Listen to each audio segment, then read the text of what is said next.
You ask Tiger to solve. This deals with linear equations with one unknown.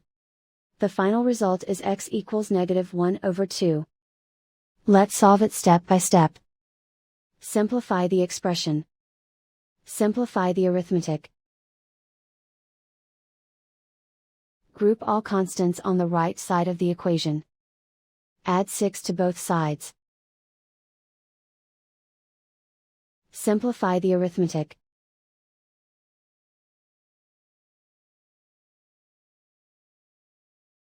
Isolate the x.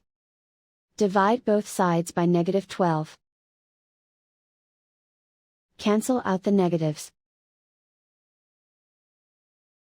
Simplify the fraction. Move the negative sign from the denominator to the numerator. Find the greatest common factor of the numerator and denominator. Factor out and cancel the greatest common factor. And so the final result is x equals -1/2.